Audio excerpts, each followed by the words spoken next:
Assalamualaikum warahmatullahi wabarakatuh. Waalaikumsalam warahmatullahi wabarakatuh. Bertemu kembali dengan saya, Yani Mariani, dalam acara dialog khusus dengan tema THR, hak mutlak buruh dan pekerja. Kami di sini KSN Sulsel Posko Pengaduan THR. Telah hadir bersama kami pada malam ini Presiden KSN, Bapak Muhtar Guntur. Hai. Selamat malam. Malam. Assalamualaikum warahmatullahi wabarakatuh. Yang kedua, Bapak Armianto, Ketua DPP Terasindo. Malam. Selamat malam. Berikutnya, pembicara dari perwakilan Eknas FSPBI, Wakil Sekjen, Bapak Senos Juliniko. Selamat malam, Pak. Selamat malam. Selanjutnya, dari Ketua DPO, Federasi Niaga Keuangan Perbankan dan Asuransi atau FSP Napas. Dalam hal ini diwakili oleh Bapak Untung. Selamat malam, Bapak Untung. Malam. Selanjutnya, dari Ketua Konstruksi Bangunan dan Informal FSP Kobar, Bapak Asri. Selamat malam, Bapak Asri. Ya, malam. Selanjutnya, mungkin tidak hadir di posko, tapi ada bergabung di channel ini, Ketua Tugasku Tekstil, Garmen, Kulit, Sepatu, dan Aneka Industri, Bapak Sanji AMD. Bapak Sanji, monitor. Selamat malam, Bapak Sanji. Oke, selanjutnya ke pembicara berikutnya adalah Bapak Edward Rossi sebagai tuan rumah, Koordinator Tim Pengaduan THR. Selamat malam, Pak Edward. Selamat malam. Assalamualaikum warahmatullahi wabarakatuh. Waalaikumsalam warahmatullahi wabarakatuh. Baik, terima kasih kepada narasumber yang sudah hadir di KSN Sulsel Posko Pengaduan THR. Pada malam ini kita akan berbicara masalah THR. Kita tahu bahwa hari ini 1 minggu ke depan kita sudah seharusnya kawan-kawan pekerja sudah harus menerima THR. Kita butuh masukan atau data-data yang memang menguatkan untuk kaum buruh meminta hak kepada pengusaha dalam hal ini pembagian THR. Oke, baik, kita langsung saja ke pembicara pertama adalah Presiden KSN, Pak Muhtar. Saya mau tahu bagaimana sejarah dari THR itu, kenapa lahirnya THR, kapan itu mulainya THR itu lahir. Silakan, Pak. Ya, baik. Assalamualaikum warahmatullahi wabarakatuh. Selamat malam, salam sejahtera untuk kita semua. Om Swastiastu, Namo Buddhaya, salam kebajikan. Pertama-tama saya mengucapkan selamat menjalankan ibadah puasa dalam bulan Ramadan ini. Dan kepada seluruh pembicara yang stay di depan laptop masing-masing, selamat malam. Pada malam ini saya akan coba menjelaskan sejarah lahirnya THR di Indonesia, bahwa THR itu pertama-tama lahir sejak tahun 1951.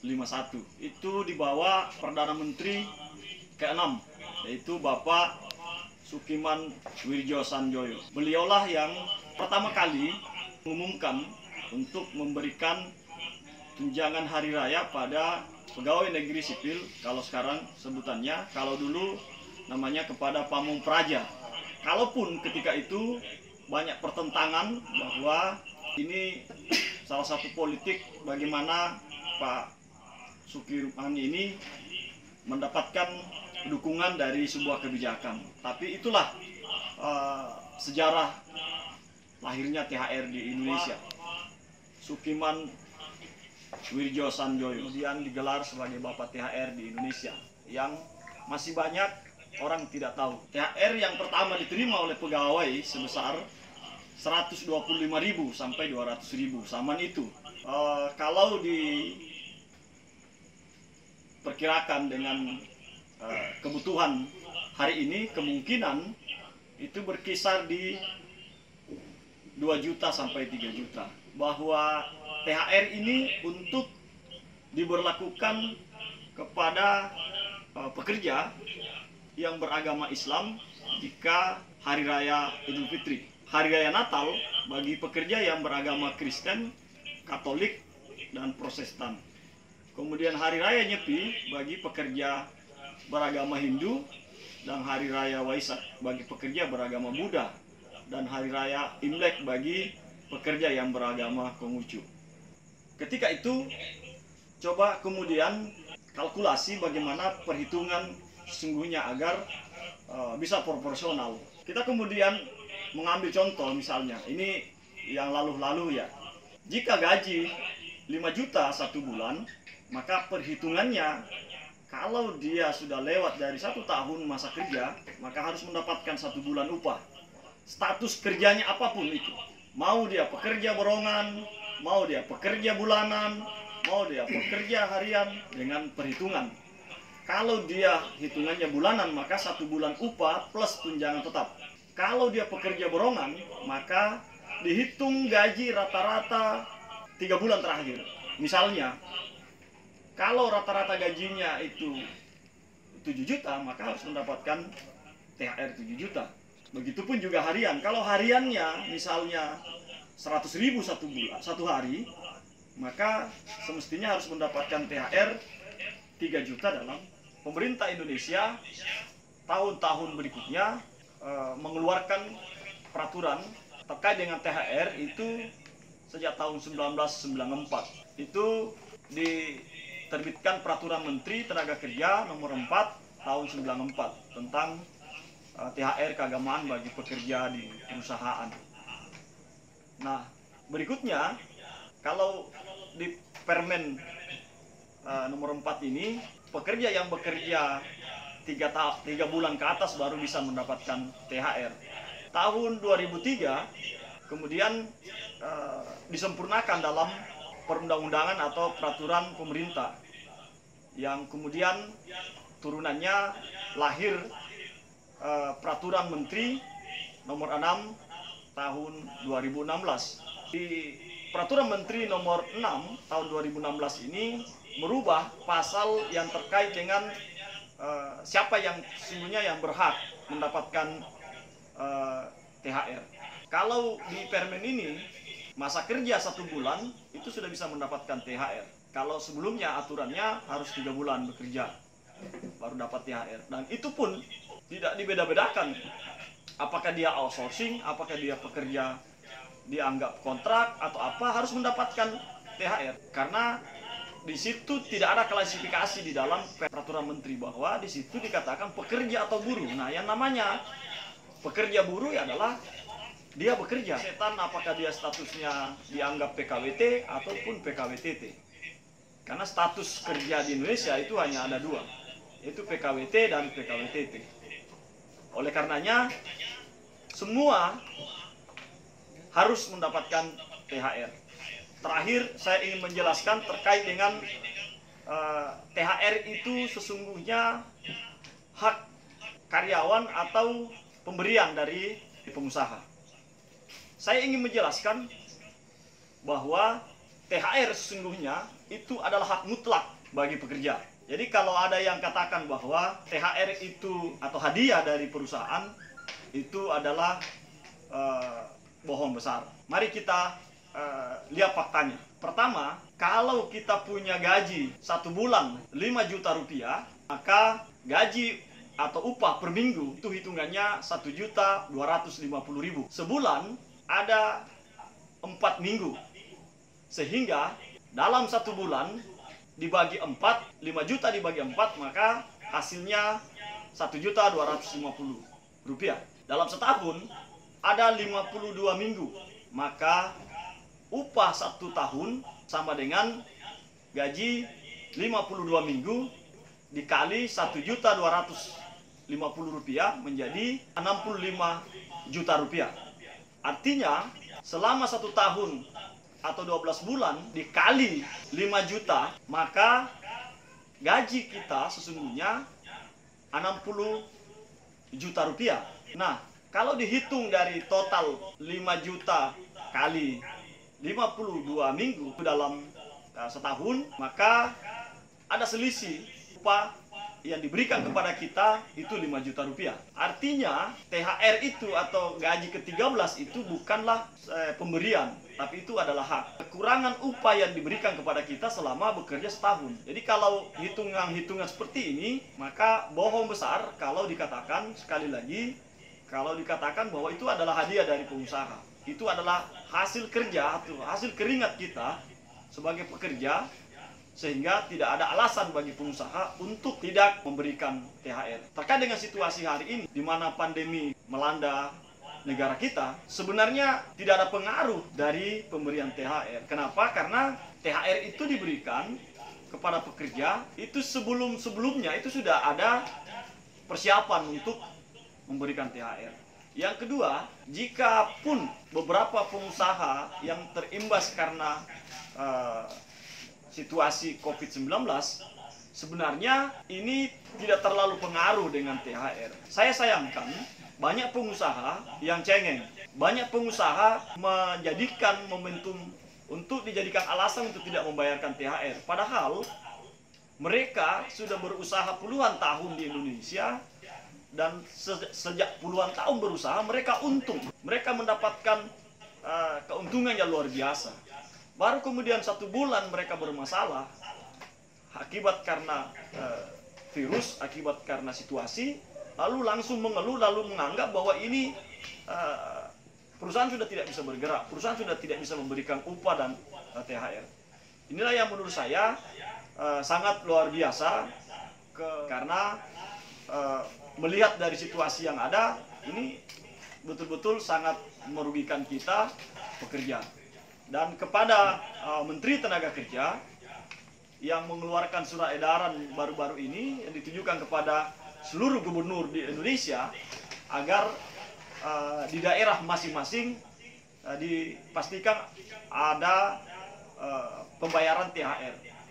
Namun ada beberapa diktum dari surat edaran itu bahwa THR dapat dikomunikasikan, dapat dibicarakan dengan pihak perusahaan jika perusahaan merasa tidak mampu. Tetapi ada prasyaratnya yang harus dipenuhi oleh perusahaan jika ingin bernegosiasi. Apa itu prasyaratnya? Adalah perusahaan harus transparan, harus membuka laporan keuangannya terhadap buruhnya bahwa memang tidak mampu. Jika akal-akalan, jika pengusaha hanya beralasan bahwa ini ada virus dan segala macam, kemudian tidak mampu membayarkan THR, itu tidak bisa diterima. Karena banyak juga pengusaha tidak mau memberikan penjelasan tentang apakah betul perusahaan rugi atau tidak.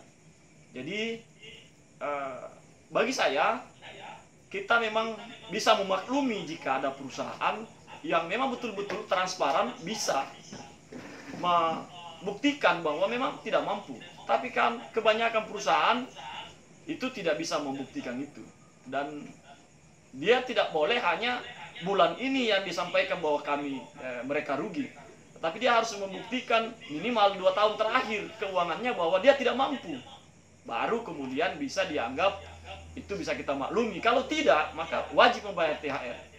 Dan jika pengusaha tidak membayar THR, itu ada sanksinya, baik sanksi administratif maupun sanksi pidana. Kalau seandainya di Indonesia dan ada yang melaporkan kepada anggota KSN, baik yang ada di wilayah Jakarta, Surabaya, Makassar, dan lain-lainnya, kita akan tindak lanjuti dan kita akan pasti menindaklanjuti apakah dalam bentuk melaporkan secara administratif maupun secara pidana. Karena tidak mungkin kita biarkan. Karena sekali lagi THR ini adalah hak mutlak, bukan pemberian, bukan hadiah. Karena itu jangan dimanipulasi lagi. Kasihlah. Para buruh ini berharap bagaimana mendapatkan sesuatu dalam kondisi yang sangat sulit ini. Jangan lagi ditipu.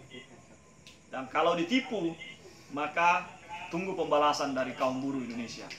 saya atas nama Presiden Konfederasi Serikat Nusantara mengingatkan kepada Menteri Tenaga Kerja dan seluruh jajarannya, mulai dari Dirjen, Direktur, Kepala Dinas, dan Kepala Dinas Kabupaten Kota, betul-betul berfungsi, bertugas sebagai polisi ketenagakerjaan untuk memastikan THR dibayarkan 7 hari sebelum hari H.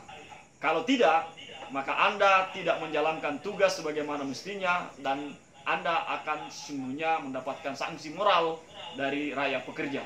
Karena pertanyaan dari kawan Maros, kawan Aswar terkait dengan posko yang kita buat berdasarkan instruksi Presiden KSN bahwa ini tidak ada kaitannya dengan surat edaran dari Menaker, karena setiap tahun kita membuat posko pengaduan THR.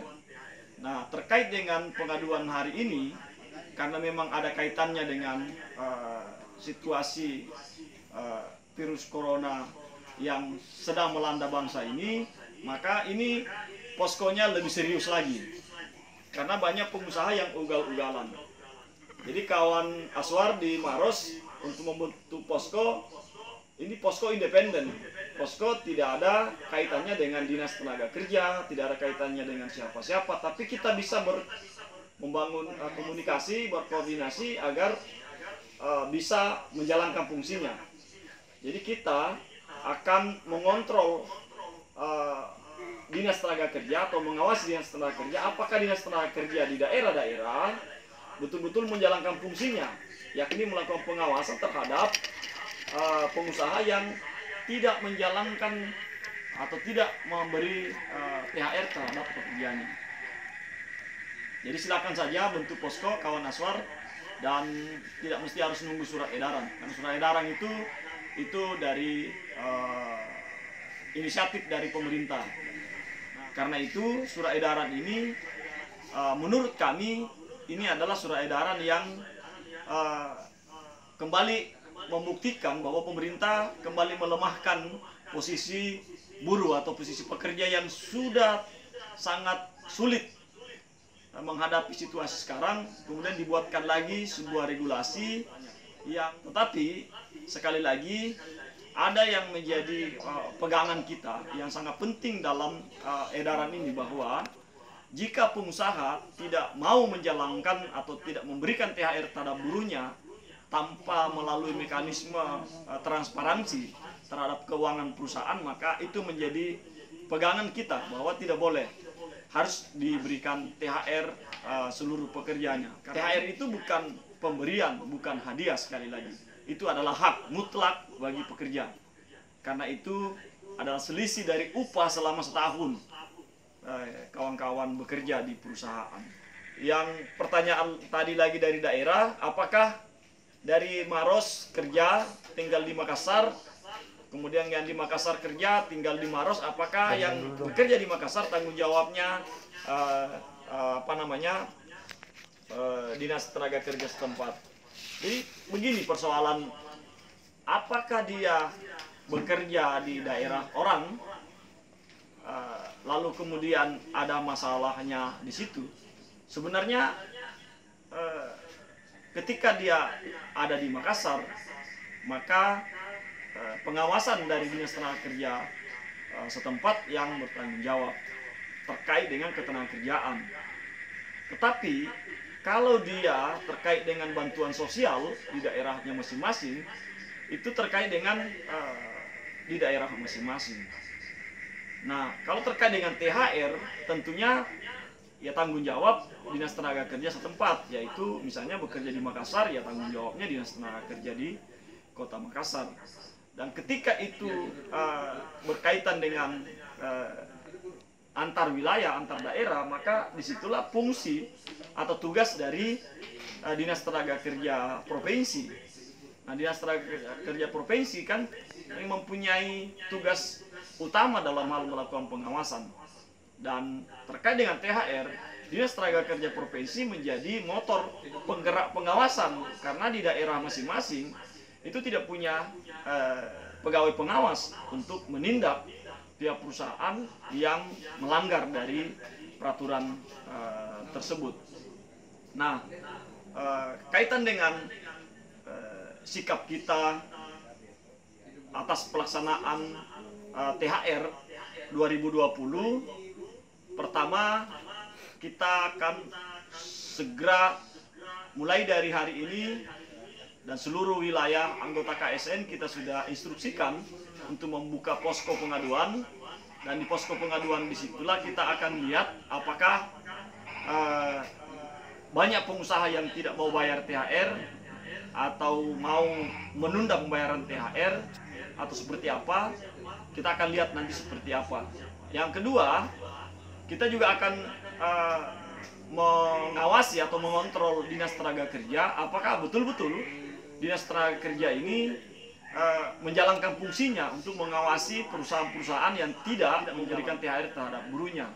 Kalau seandainya Dinas Tenaga Kerja Provinsi, Dinas Tenaga Kerja Kota tidak melaksanakan tugasnya sebagaimana mestinya, maka yang pertama kita akan sikapi adalah dinas-dinas tersebut.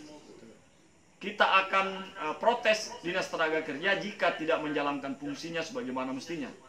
Karena mereka digaji, mereka mendapatkan fasilitas dari negara untuk menjalankan perundang-undangan yang berlaku, untuk melaksanakan tugas utamanya, yakni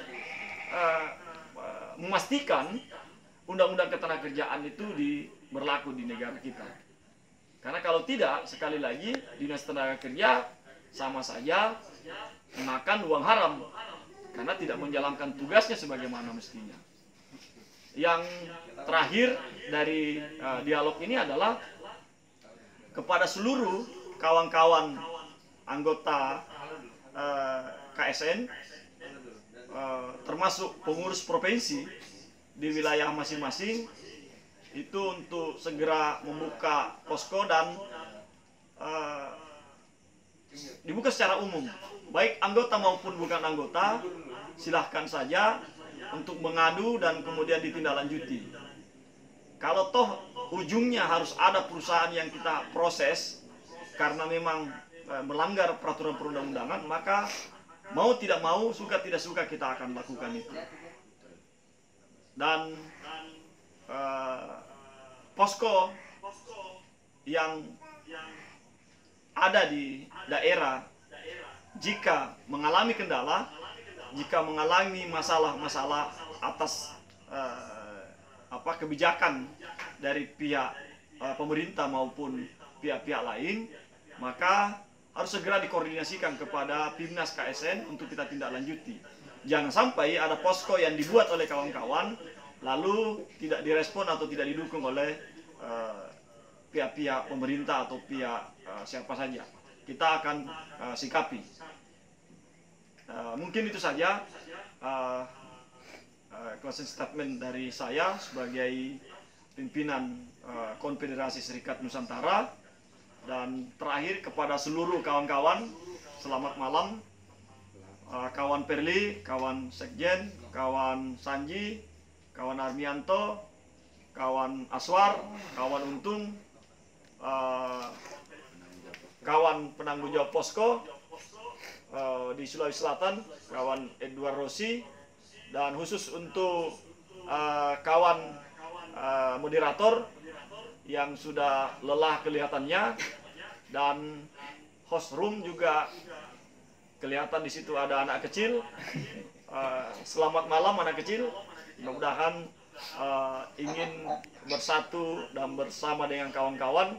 Insya Allah saya berharap kawan-kawan posko-posko KSN ini membuka diskusi seperti ini setiap saat dan bisa berkomunikasi secara virtual supaya nantinya kita semakin lebih progresif, lebih solid dan berdaulat. KSN Progresif, solid, berdaulat. KSN Progresif, solid, berdaulat. Mana suaranya Jakarta? Mana suaranya Bone? Wah, masih ada. Makassar masih hidup? Masih. Jakarta masih hidup? Maros masih hidup? Maros masih hidup? Oke, terima kasih. Sekian billahi taufiq wal hidayah. Wassalamualaikum warahmatullahi wabarakatuh.